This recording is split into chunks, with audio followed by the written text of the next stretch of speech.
You're listening to No Plot, Only Lore, a podcast about games and the tables we play them at. Your DMs tonight and every night are Josh and Chris. You can find us on all podcast platforms or check us out at noplotonlylore.com. If you like what you hear today, please rate and review the show and share it with everyone you've ever met. Welcome back to No Plot, Only Lore, this week brought to you by our Lord and Savior, Jesus Christ. Josh, how do you feel about the Jesus? I'm pro Jesus. I'm big on Jesus.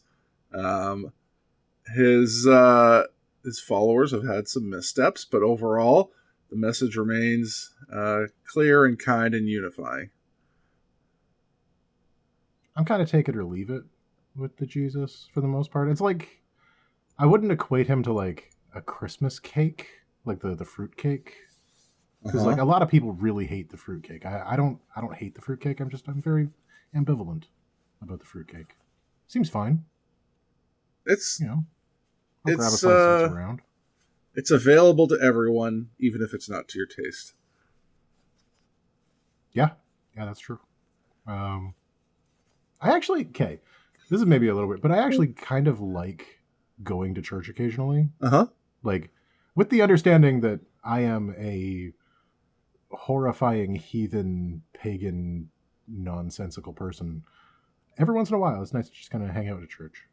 Yeah, church is a nice place to be. In general, I have found churches, like except for like some of the kookier exclusionary ones, to be in general a very like open, warm, and inviting place, regardless of your participation level. Have you noticed that churches have a particular smell? No, I have not. I have. Okay. I'm not going to elaborate on that either. We're going to talk about Christmas stuff today. Weirdest intros we've done. Sure. Yeah. Christmas. Christ Mass. Christ Mass. There was a segue that had to be made here. As per our tradition, we're going to do a few episodes this year leading up to Christmas. And the first one this year is going to be our holiday gift guide. Yes, our second annual holiday gift guide for fun and cool things. And we put this one a little earlier this year because last year we put it like a week before Christmas, and that was a mistake because you have zero time to go out and buy it. You need time to shop, for sure.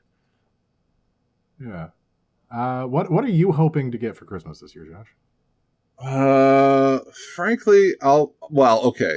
If I'm honest, I just want a gift card for a store that I would go and buy my own gift, because I have had very limited success with my family actually just getting me the things I put on my list. For whatever reason, like we use this app called Elfster, and you can add items to it. So I'll add items, and then you use a what called a what? My sister-in-laws have insisted on using an app called Elfster, where you build a... I hate this so much. Do you think I love it? I hope you catch the derision in my voice when I say Elfster. Yeah, so you build your Christmas list on there, and then people... you can use Amazon links and stuff, and people can purchase it directly through the app or get an idea of what you want. No one has ever gotten me anything even remotely close to what I put on my list. What'll almost invariably happen is... What's even the point? I don't know. One of my brothers will get my name and just look at it and be like, I don't know what that is. And instead of just following the link that I provided, we'll just freestyle. It's even worse when my dad gets my name, because he just refuses to even look at the list. So, like, was it last year? Last year I was like, okay, I'm good at getting gifts for people, and it frustrates me when people don't just, like, do a basic thing that I said. Like, I know sometimes my things are, like, weird or hard to find or whatever. Just don't do what you want. That's just garbage that fills up my house. My dad got me a backup camera for my van that looked to be about 30 years old. And then said he would help me install it and just didn't. And it's just, I don't know if I've seen it since Christmas. It's just been floating around his house. I'm like, all right, cool. Thanks. You have trouble backing up? Not even once. I used to be a professional driver. Like, I spent 5 or more years driving as a full-time job in much larger vehicles than mine. I don't need a backup camera. Fair. If it was like one of those dash cams, I might have been like, oh, okay, you know what? This is like kind of actually useful. I don't have one. Maybe I should have. All right, thanks. Yeah. But like, this is a thing that I just double didn't need. So yeah. Amazing. I only ever get 1 or 2 gifts a year. Yeah. I get a gift from my son. Yeah. Which awkwardly is mostly a gift from my ex-wife. Right. Because like she's the one who helps him go out and like pick it out and stuff. Yeah. And I reciprocate, so we always get a gift for her as well. Mm-hmm. And then I often get a gift from my mom as well, but she sends it sometime in February. Because it's a combination birthday and Christmas gift. My birthday is sometime near or in March. Right.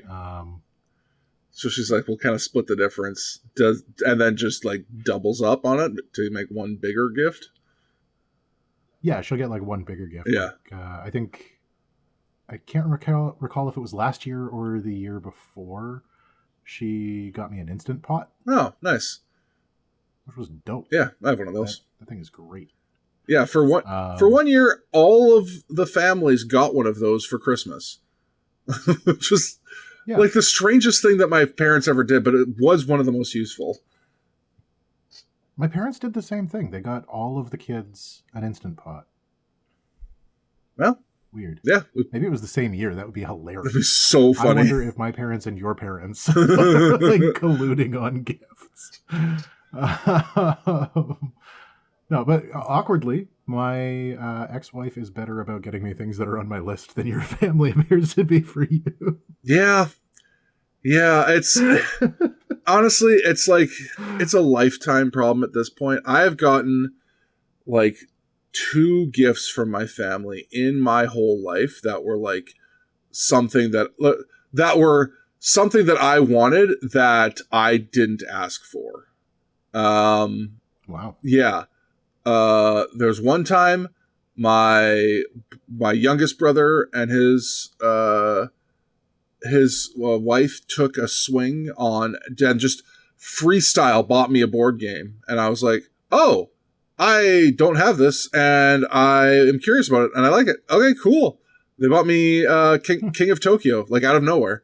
That's a good one. Yeah. And then there was 1 year, this was like over a decade ago, that my second youngest brother bought me a World of Warcraft figure print. And I recall you talking about that. You really liked that. Yeah. Unfortunately, last year, it got destroyed. It was... So I have a storage shed right now that's got a bunch of my stuff while I'm like... So like I moved out of the house that my kids and I were in, and we're looking at buying a little townhouse. But like in the meantime, I've been staying elsewhere and had to put a bunch of my stuff in this little storage shed. And it was in a cabinet that was attached to the wall of it. That the person who put the cabinet up didn't realize that like they were floor cabinets, not like mount on the wall cabinets. Oh. And yeah, it came crashing down one day. So yeah, I was pretty bummed about that, to say the least. I bet. Yeah. That sucks because that. Yeah, like I said, I remember you telling me about that figure very happily when you got it. Yeah. This year, I think I'm like there are a few role-playing games that I actually want to get in like a hard copy. Mm-hmm. So none of them are on my best RPG of the year list that I stole from Reddit with zero guilt. It's okay. They're probably wrong anyways. Somebody put up Oh, they're almost definitely wrong. Yeah. Somebody put up a list of like the best RPGs of the year, and there were definitely a few like strong mentions there. But the one that I really want to get in like a hardcover version is Lancer. Oh yeah. Yeah, 4th edition style giant robot fight. Oh, okay, yeah. Oh, like they're stealing the name Lance from like a BattleTech Lance? Yeah. Yeah, okay. Yeah, so it's do you or have you read Kill 6 Billion Demons? No. Okay.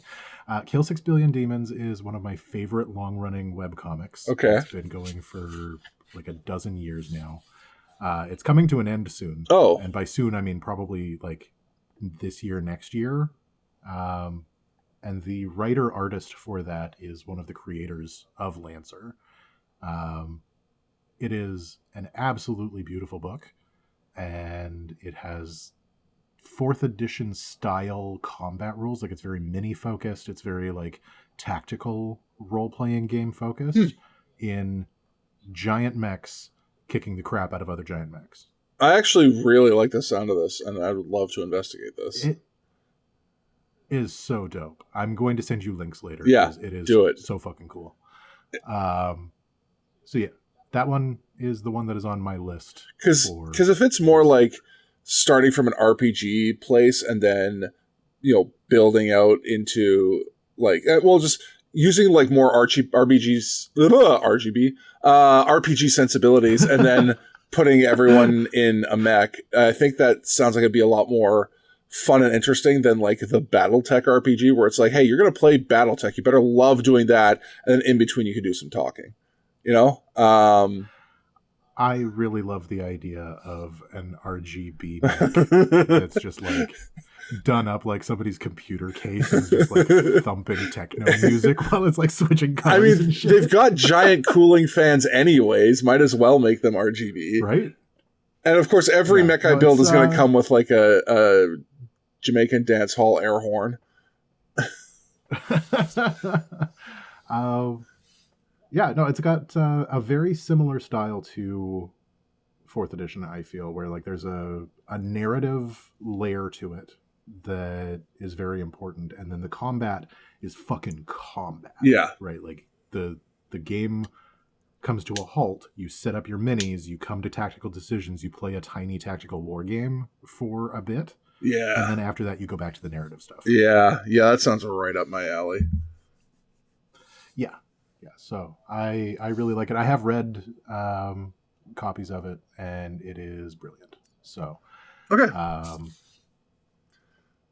But for the top role-playing games of the year as voted by Reddit, Mythic Bastion Land, which we talked about briefly before the microphones went hot, and yeah, hot mic time. This seems designed by committee at Reddit. Everything that you said about the like, just the keywords that have been plugged into this, like OSR, Arturian, procedurally generated, rulings, like solo, like this doesn't sound fun. This sounds like being pedantic in a group setting, which would normally be right up my alley. I really love being pedantic, and I mean, the bigger the audience, the better. But this, I have read a bit of it, and it lost me pretty much immediately. Yeah.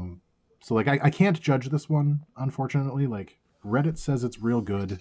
If you're really into like OSR type games, then absolutely give it a look, because it's sounding like it is very high quality. The art is beautiful. Sure. The book is gorgeous, but nothing in there appeals to me. Yeah, that's the thing. I don't play art, like the art's nice to flip through at home, but like at the end of the day, you have to actually have a game there that I like. There are game books that I have picked up primarily as art objects. Yeah, I'm sure an art dork. Thankfully, those ones also turned out to be great games. Like 2nd edition Nobilis. Absolutely beautiful book. Sure. right? Like it's a huge coffee style table book where it's got like the margins on it are a little too big. It's got like a beautiful white finish and then like gold inlay for part of the cover, like a statue part of the cover. Absolutely beautiful book. Thankfully, the game also rocks. But yeah, I would have bought it anyway just because it's gorgeous. Yeah, I bet you would have. Daggerheart. So Daggerheart is probably the biggest release this year in the RPG setting. 100%. Yeah. I think, like, out of anything that could have shaken up the RPG sphere, this is the one. Yeah. Right? Like I can't remember the initials, the MK2GSPR5 game that somebody's making. Looks to be pretty good, but it isn't out yet. So, yeah. Critical Role. And even then, like, I think just, like, the juggernaut that is Critical Role would push this to the forefront anyway. Yeah. Yeah, I mean... Like, they could put out an absolute trash game, and it would sell gangbusters for the first 6 weeks. Yeah. They've got such an incredible reach. Like, just about anything they do is going to be, it's going to sell incredibly well regardless of quality. But luckily, apparently it's pretty good. I really like Powered by the Apocalypse games. Yeah. Most of the ones that I have played have been very, very good. There are a couple of others on this list. And this is like Powered by the Apocalypse in the classical fantasy setting. Yeah. So you get the most modern game system that's currently very popular, plus the most popular archetypes for role-playing games that have ever existed. Yeah. And I think that's a really solid and smart match for it. Is there room for it? I don't know. Yeah.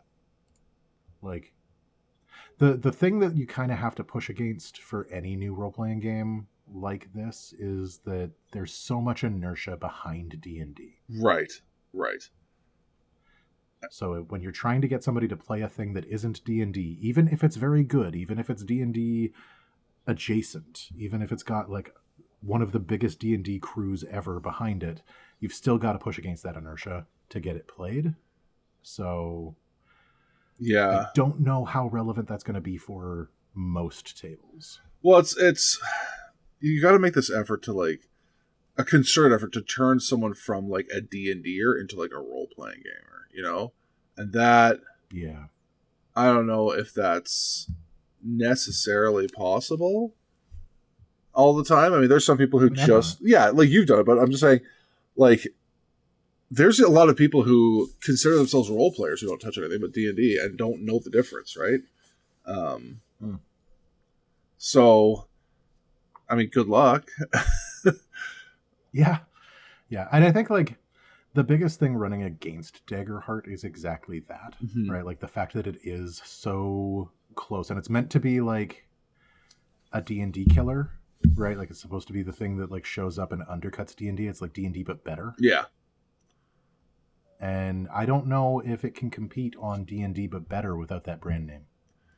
Yeah. The name it has to trade on is the Critical Role name, right? So, I mean, good luck. I hope they succeed in whatever it is they're actually trying to do over there. I'm just kind of imagining, like, Brennan Lee Mulligan holding up a copy of Daggerheart in a D20 episode, the same way that, like, Garth and Wayne are doing product placement in the middle of Wayne's World. I mean, that's kind of what they have to do. I don't know what to tell you. Like, that's honestly what it's going to take. Yeah. Because, they're going to get run over otherwise. For sure. And I mean, like, I'm sure they're doing very well. I'm sure that they are probably eating Pathfinder's lunch right now. Yeah. But I don't know how much lunch Pathfinder still had. Yeah, it seems like the second edition kind of bit them in the dingus. To put it nicely. When your entire brand is we didn't move to 4th edition. Yeah. Yeah, contrarianism is just not the draw that it was, a while ago. right? Okay, honorable mentions. Draw Steel, if you want to do mech game but sad. Uh-huh. That is a very good one.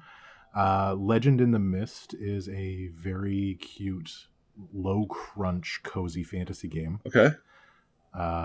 His Majesty the Worm is for those OSR nerds that I guess might still be listening to us. I assume it's a hate listen at this point. Yeah. And Age of Vikings, mostly because it does Vikings real good. So, I wanted to add a couple of RPG type things that I thought were worth mentioning. Yeah. And I'm surprised you didn't bring this up yet because it was worked on by a mutual acquaintance of ours. Is this the Sanderson? Yes, the Cosmere RPG. The Stormlight starter set is out now. Our buddy Merrick worked on this, and he came by the store the other day to do some demo stuff for people. How's Merrick doing? He's doing this. I mean, he seems to be doing well. He got the wife and kids and making RPGs. It's kind of So this is this set was not available during their Kickstarter campaign, but it comes with a condensed rulebook, and then a little adventure for first level characters, with some battle maps and tokens and creatures, etc. It's got some pre-gen character sheets, some dice, and it has so they're using like standard RPG dice plus something they call a plot die, but I won't get into the details too much of that. But yeah, I think it's a cool little starter set if you want to explore the world of one of the biggest selling fantasy series of all time. It's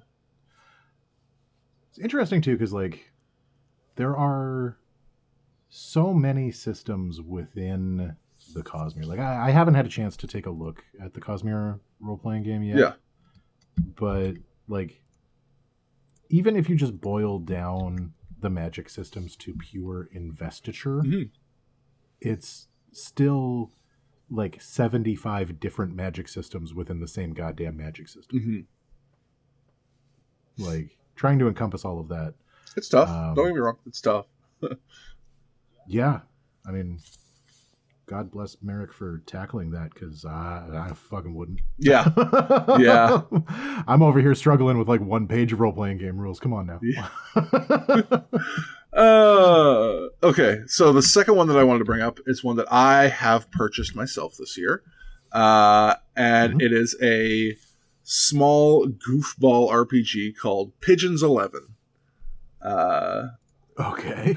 Pigeons 11, you are role-playing as birds who are professional con artists. You have to conduct a heist to steal some tasty food. So... Who wrote it? Let me see here. It's a polymorph game by Arbitrio. I don't actually know who wrote it. I'd have to go get it off the shelf to take a look. Okay, because that sounds so much like the guy who wrote Spire and Heart. Okay. Sorry, give me 1 sec to bring his name up because it's escaping me. Actually, let me see if I can pull it. Grant Howitt. Okay. So Grant Howitt is the guy who came up with Honey Heist. Okay. Which is you're a bunch of bears trying to steal some honey from a local honey convention. Yeah.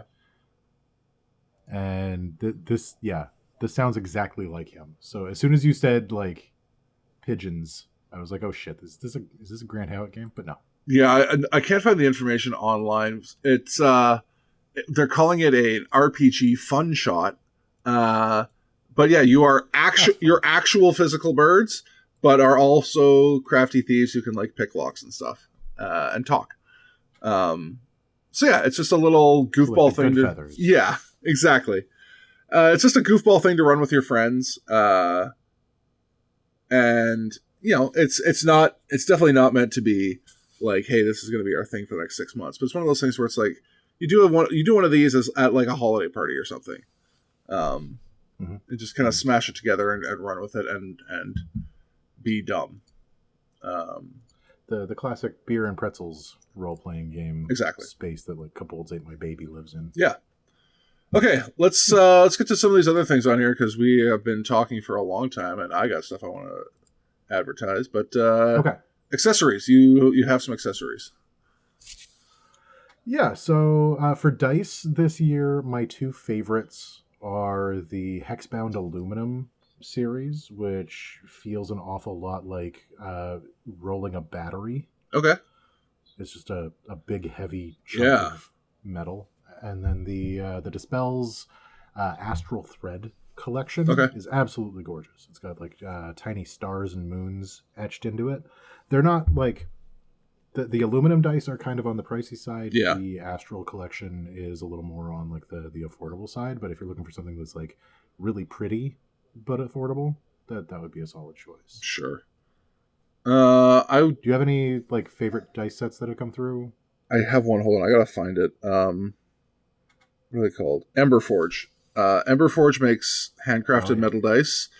You've probably seen them. They've been on Critical Role. They've been on Wormwood, on the Worm Life show, but they are like very, very Pimp Supreme dice.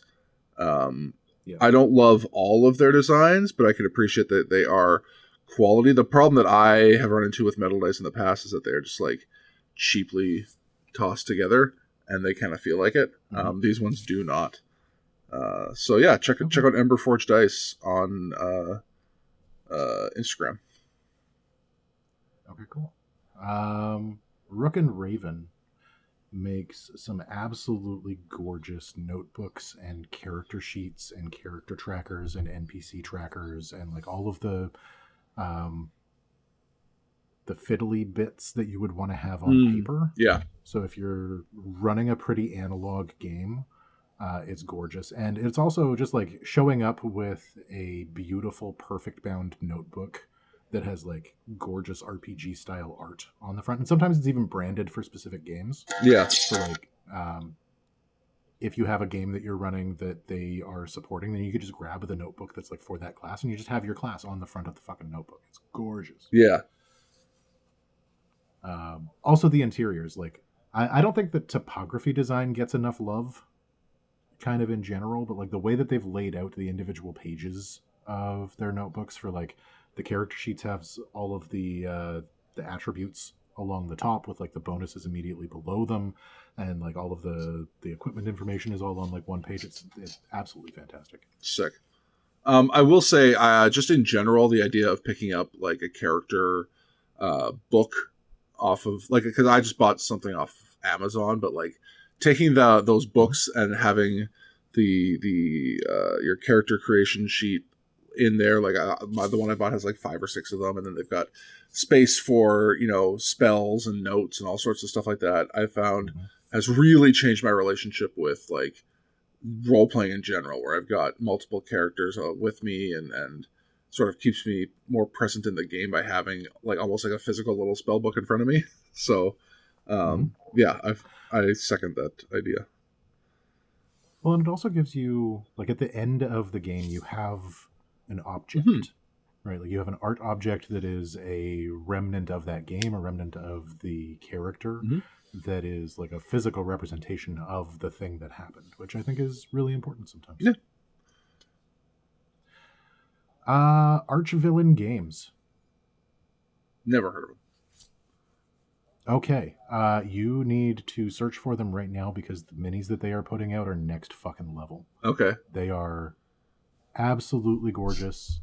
The level of detail on them is kind of insane, and they're doing stuff that is ready for 5e D&D. They're doing stuff for their own games. They're kind of throwing their own spin on classic monsters, and they are absolutely fantastic. Oh, are these okay? I'm looking now. So you can subscribe and get the STLs for these and print them yourself, or will they do it for you? They will do it for you as well. You can purchase them, and I think you can also purchase them painted, but that's a premium. Okay, I looked at the sci-fi ones. These Sons of Hellas, the Black Phalanx. They've got a bunch of what the 40k people call baby carrier robots, where the character is basically Baby Bjorn on the front of them. Except these ones are pretty freaking cool. Yeah, no, it's I have been consistently impressed with the level of quality that is coming out of their minis, and like in multiple sizes too. Like even their smallest minis, because I find that with the D&D branded minis, the bigger they are, the more impressive they are, both in like level of detail and like construction. Right. But the smaller ones really fall apart. Right, like you have like bent swords and like characters that are like leaning weird, and it's just like part of the problem of having small plastic in a package.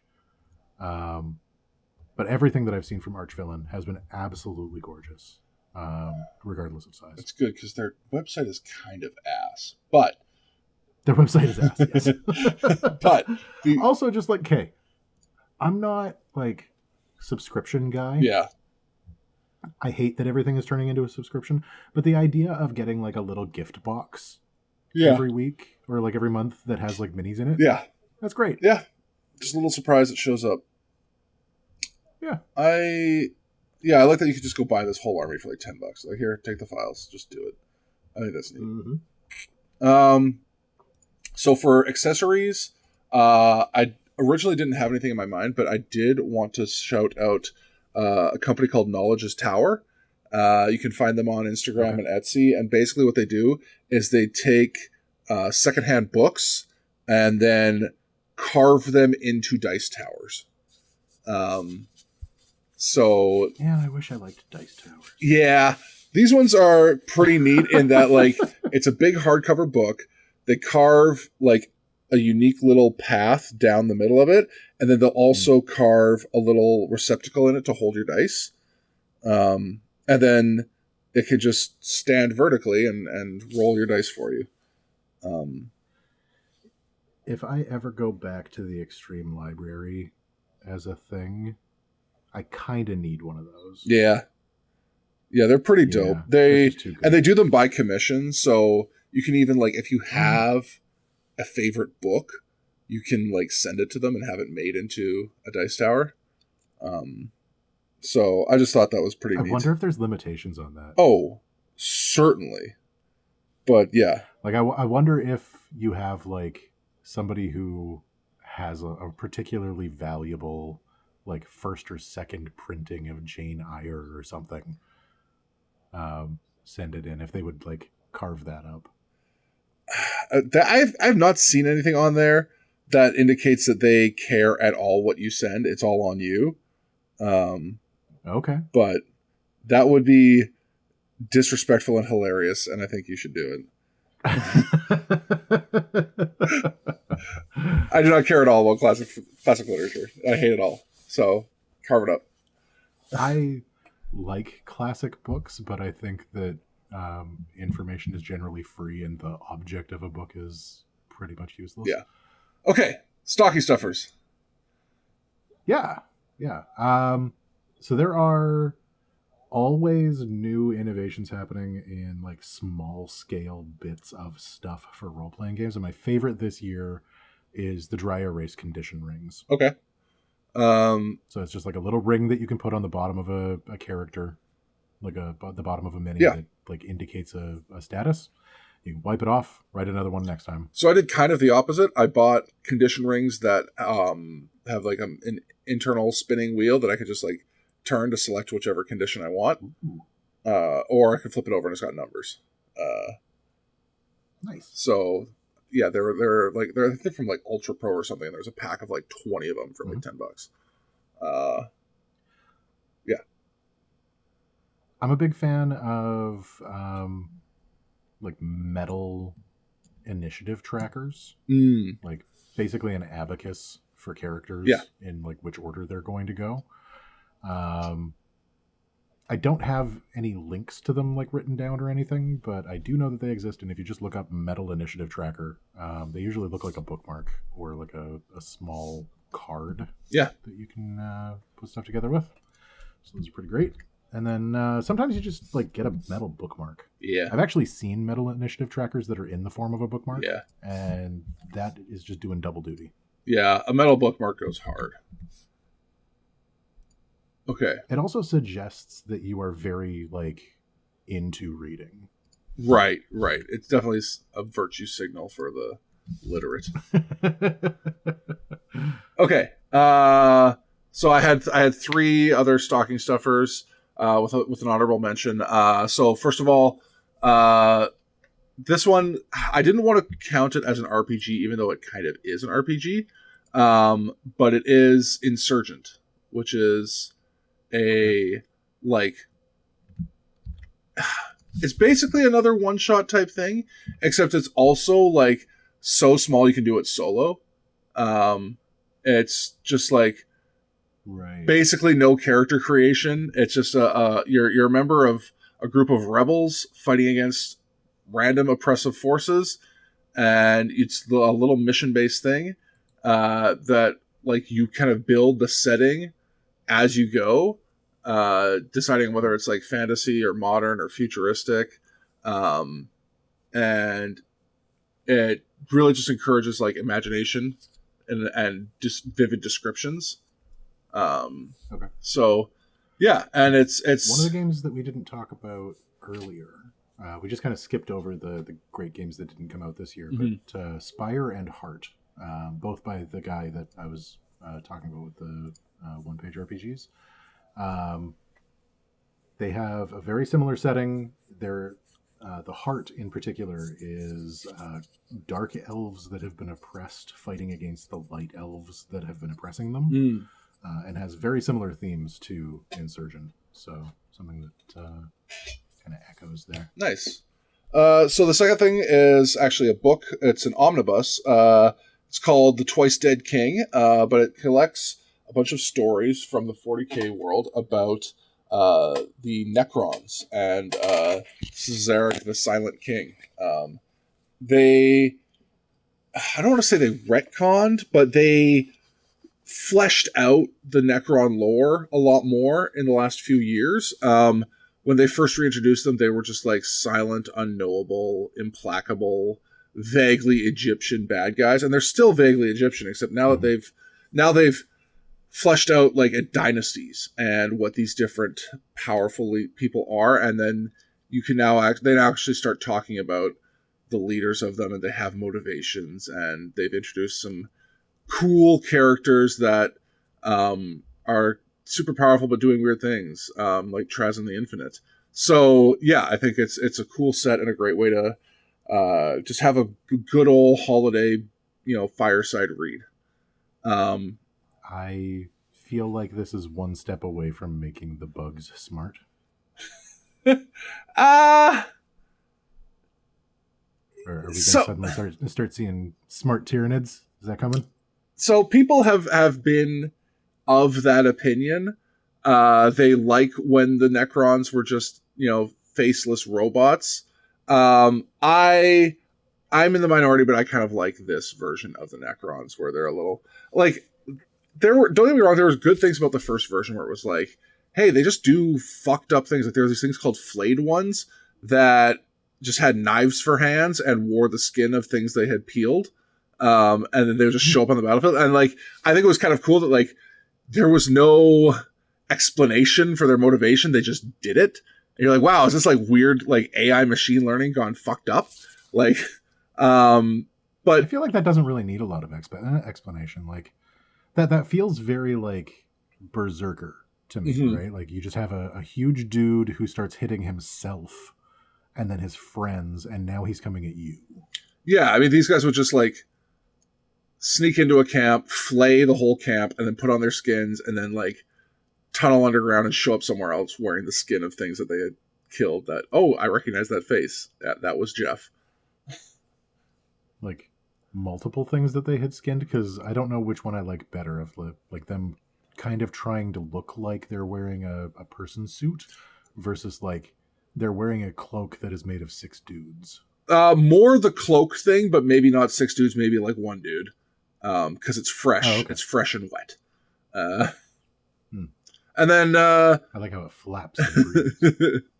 the last thing is so Hot Ones exists. It's existed for a long time. I used to be a very regular viewer, but they have gone ahead and made a full-blown press your luck board game called Hot Ones Roulette that comes with a bottle of the last dab, and you use a combination of dice and cards played from hand to push it's essentially a game of hot potato on who's going to have to take the dab.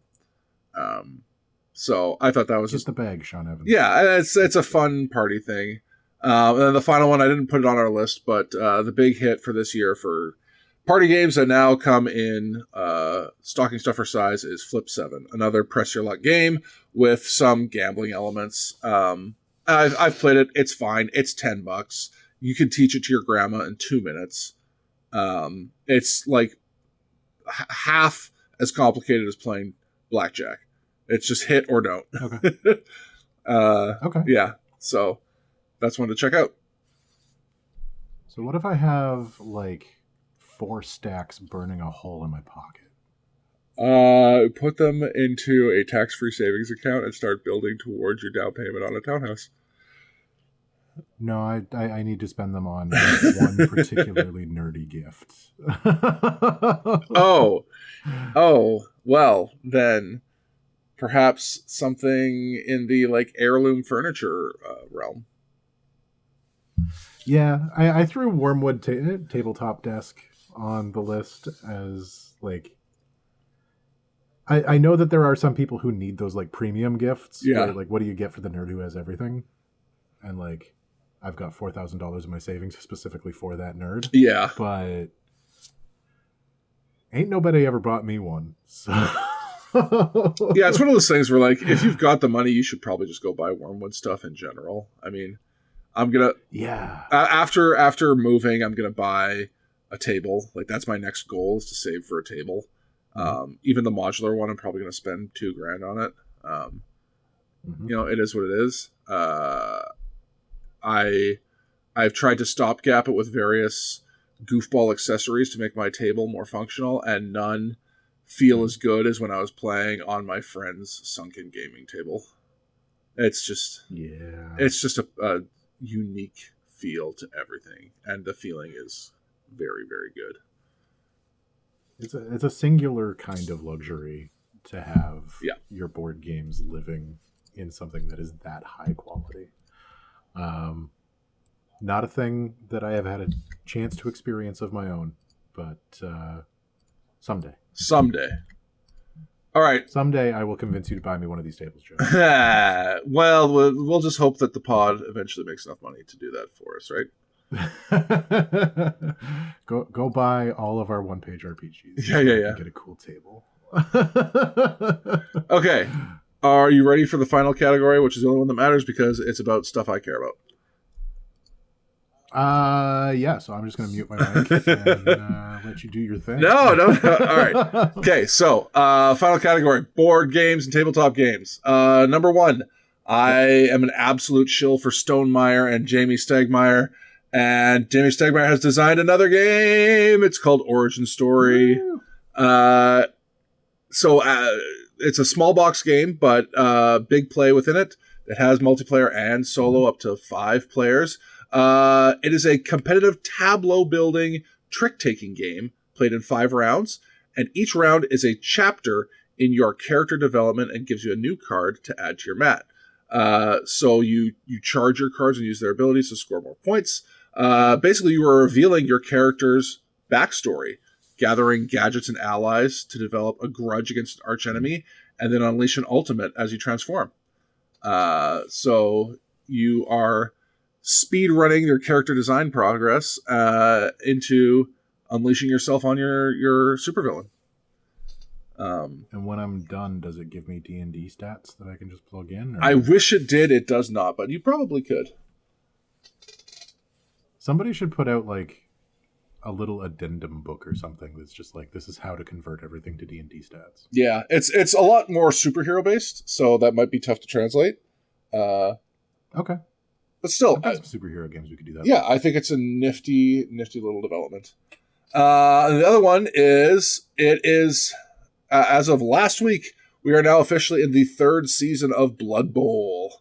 Blood Bowl has released their 3rd season box set, which adds 2 new teams, the Bretonians and the Tomb Kings. I'm a big fan of Blood Bowl. Blood Bowl is what British people think American football is, played with fantasy races. I got into it because of... Do you remember when the WWE tried to get into football for a minute? Yes. Yeah, arena football? Yeah. Yeah. Yeah. I can't remember what it was called, but it was dumb, and I liked it. The XFL. Yeah. The XFL has failed twice. But what a terribly wonderful idea. Well, what it was is like, hey, what if we took that NFL Blitz game and tried to make it real life? Yeah. So loved it. Blood Bowl is that, but with more murder. Yeah, I got into Blood Bowl because we had a staff league that we started and everyone got a free team. So I chose Lizardmen. And it turns out that the Lizardmen are really solid because they're just like essentially a rugby team. Half your team is like big burly dudes who just have good stat blocks and tough armor and just kind of push people around. The other half is fast little lizards that squirt by and score touchdowns. But every team has unique flavors. They like elves are a lot more nimble and can do a lot more throwing plays. The orcs spend the first half of the game just trying to violently foul half of your team, and then the second half just sort of trudging by because all of your guys are injured and on the ground. So this is where I would make some sort of sports joke about a particularly violent actual sports team, but I don't actually know anything about sports. You could reference the Broad Street Bullies. How's that? Okay. It's like the Broad Street Bullies. There you go. More orcish. Yeah. You don't know what any of that is, do you? That's fine. And then the final one that I want to throw out there is, again, another Jamie Stegmaier game, but it came out about 6 months ago. It's Vantage. Vantage is a cooperative exploratory game. It's essentially like a big choose-your-own-adventure. It is played... So the thing that makes it, I think, kind of neat and similar to more role-playing type stuff is that it's all played first person.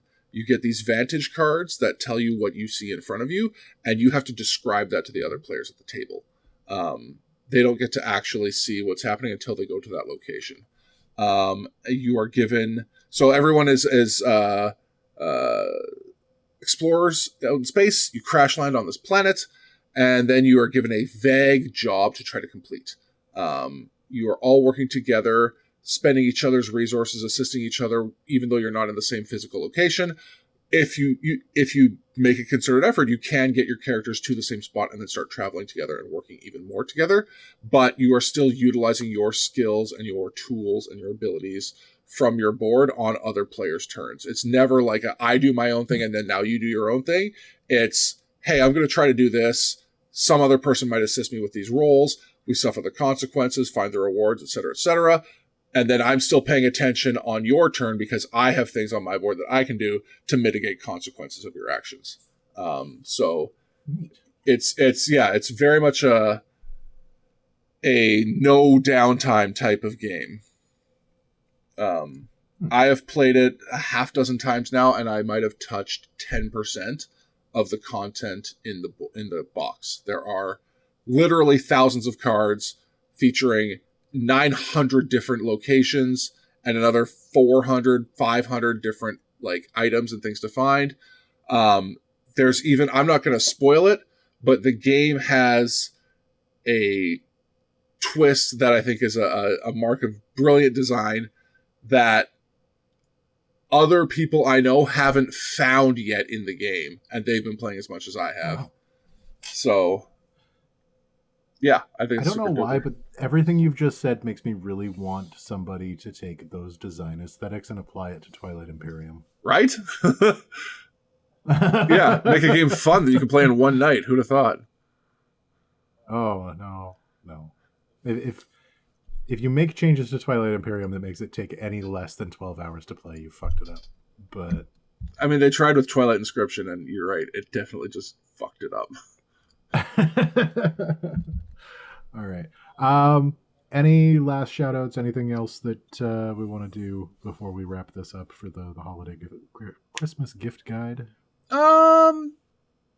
Obviously there's the big releases that are out right now are the new Avatar: The Last Airbender Magic set and Riftbound for the League of Legends players. Both are fine games. I would encourage you, try something else. Try something new and different. Star Wars Unlimited just put out a new set, Secrets of Power, that revolves around the Senate and political machinations. It's actually super fun. Try a lesser known game. There's so many card games out there that are trying their darnest and get lost in the absolute tidal wave of Magic's 7 releases next year or the cultural juggernaut of League of Legends. They don't need your money. These other games do. These other smaller designers do. So search for something off the beaten path. And because you haven't said it, I'm gonna. If you happen to be in and around Edmonton and you're looking for gifts for nerds in your life, hit up Taps Games. That's us. Buy stuff from possibly even Josh. And have yourself a Merry Christmas. Merry Christmas to you as well. Hey, thanks for making it all the way through this episode of No Plot, Only Lore.